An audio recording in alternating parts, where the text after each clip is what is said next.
how do you feel Parasite SEO is going in 2025? So imagine in a world where you could rank your website #1 and then a Parasite SEO article #2 and another Parasite SEO article #3. It just means that you're getting more clicks. It might be like more of a delayed click, so they might need to go to like Medium and then your website, but it's just more traffic overall. If anybody is like starting out and like is confused, should I invest in like Parasite SEO or building up my website? So Parasite SEO quick, your own website, ranking it long. And like making up a website, a fresh website, what do you recommend? Should they go for a maybe expired domain, an EMD domain, or a brandable domain? Again, if you want quick results, I would go with like an age domain. If you want like something long term, I would go with sort of branded domain. How do you think the future of SERPs and Google is heading? So guys, again, I have Kasra with me. Again, no introduction needed. We just head straight to the point. Starting off with, man, you have been also again discussing so many case studies about Parasite SEO. Yeah. So how do you feel Parasite SEO is going in 2025? So I've said this before, but I think that Parasite SEO is kind of like double bubble, is what I like to call it. So imagine in a world where you could rank your website #1 and then a Parasite SEO article #2 and another Parasite SEO article #3. It just means that you're getting more clicks. It might be like more of a delayed click, so they might need to go to like Medium and then your website, but it's just more traffic overall. So I just think it's a good strategy. Like, why wouldn't you do it especially if it's working as well? Like, there's a lot of guys that I've been following and they do it on like LinkedIn Pulse, they do it on Medium. There's tons of websites that just do it and it works. So yeah, it just makes sense. It honestly just makes sense to do it. If anybody is like starting out and like is confused, should I invest in like Parasite SEO or building up my website? What's, one should go for? Parasite SEO is very good for quick results, I would say. Long-term SEO, so like SEOing your own website is good for long-term results. So Parasite SEO quick, your own website, ranking it long. Okay, I see. And like making up a website, a fresh website, what do you recommend? Should they go for a maybe expired domain, an EMD domain, or a brandable domain? Again, if you want quick results, I would go with like an age domain that you can buy, like SEO.domains or Oded. Oded, yeah. There's tons of places that you can buy it. Those are the two that comes to mind. If you want a quicker result, EMDs work fine as well. And if you want like something long term, I would go with sort of branded domain. Okay. And with the like so much hype about Google AI overviews and like LLM, how do you think the future of SERPs and Google is heading? Like, is it still worth doing SEO or So this is one question that I feel like not just myself, but other speakers at the conference has been asked. With LLMs, like ranking within LLMs, it doesn't matter if it's Gemini, Claude, OpenAI, you still need good SEO. Like, for example, if I hadn't invested all the time and effort into my YouTube, into my businesses, grown out my actual name, speaking at conferences, then all the LMs, if you just typed in Kasra Dash, it wouldn't have any information about me. Correct. So even though like everyone's slightly a bit scared of all the AI overviews, the SERPs being completely swapped out by AI, you still need good SEO for LLMs to understand who you are or what your brand is about. Mm-hmm. Okay. So again, as you're saying, it's still worth doing the SEO part. 100%. When it comes to you, what are you onto these days? Like, what SEO are you doing? So it's a very good question because I do all types of SEO. I even do a lot on ads as well. Like the conference that we're at now, we've spent a lot of money on the Facebook ads and stuff like that.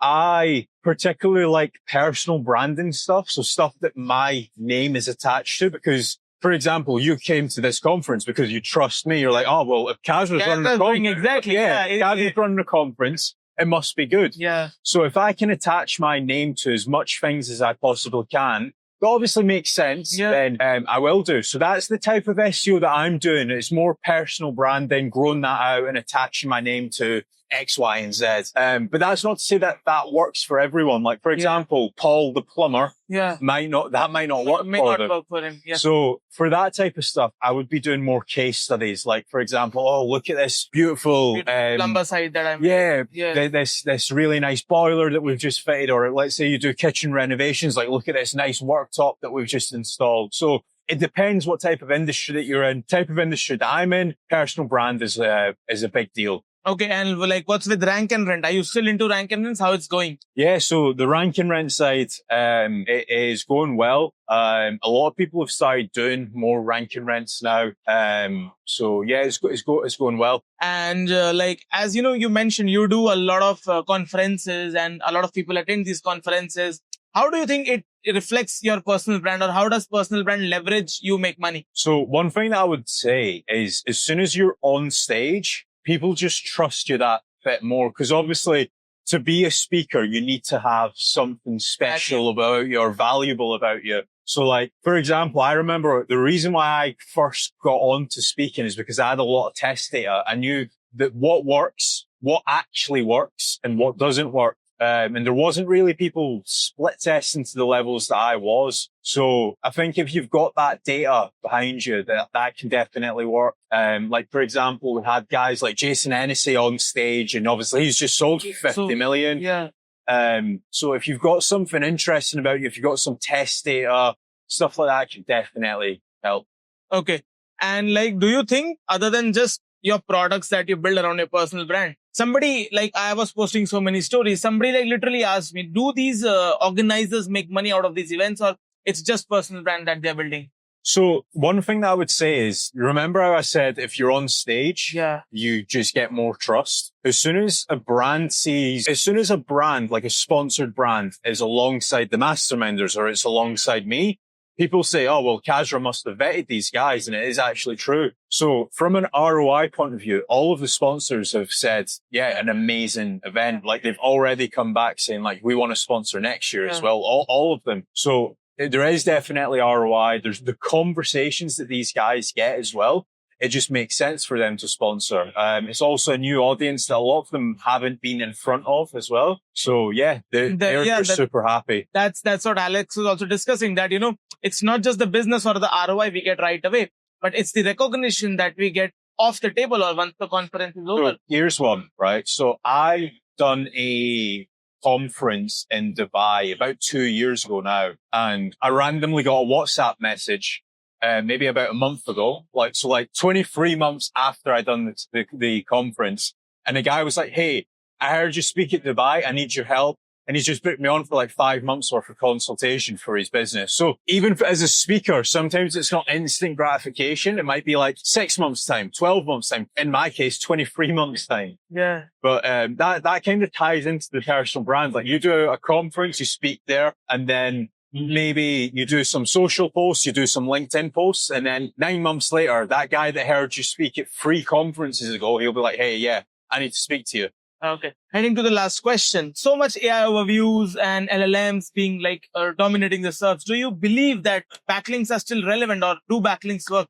So a lot of backlinks that SEOs are buying don't work because they're all just guest post farms or websites that have been... PBNs work, but it's more of the guest post farms that I would say that I would be worried about. The websites that are built to attract SEO, so manipulated DR, manipulated traffic. Yeah. Those are the ones that I would be worrying about, because a lot of the times those are the ones that are just not working. People are just spending $200-$400, sometimes even $800 for some of these guest posts that just don't push any power at all. Yeah. So those are the ones that I would be staying away from. So what types of backlinks are working? Is it like expired domain, redirect? I wouldn't say it's necessarily an exact type, because it is very dependent on the actual niche. But listicles work, especially if you're trying to get into AI overviews. Yeah. So like one recommendation I would do is look at, say for example, we want to rank for best SEO speakers, right? Mm-hmm. Look at the list. There might be like 4 or 5. It might be like Craig Campbell, James Dooley, XYZ, then try and get your names mentioned alongside those. So that way you're feeding the LLM. Say like, oh, right, okay, Kasra's a really good SEO speaker because he's mentioned in 4 or 5 different articles. There is actually a patent on this, and I won't go too deep. I won't do a query, but it's called co-citations, which basically means how many articles have got these exact entities on the page. The more co-citations you have, the higher chance you have in showing up in the Google Gemini and also other LLMs as well. Okay, I see. So again, guys, like that's it. A quick short podcast with Kasra. Hope you have enjoyed the podcast. If you haven't checked out Kasra, do check it out. But I rarely believe that you wouldn't have checked it out. If you haven't subscribed to my channel, do subscribe, comment your thoughts. See you in the next one. And again, thank you, Kasra, for this event. Thank you. And thank you for coming over. Okay, cool. Bye-bye.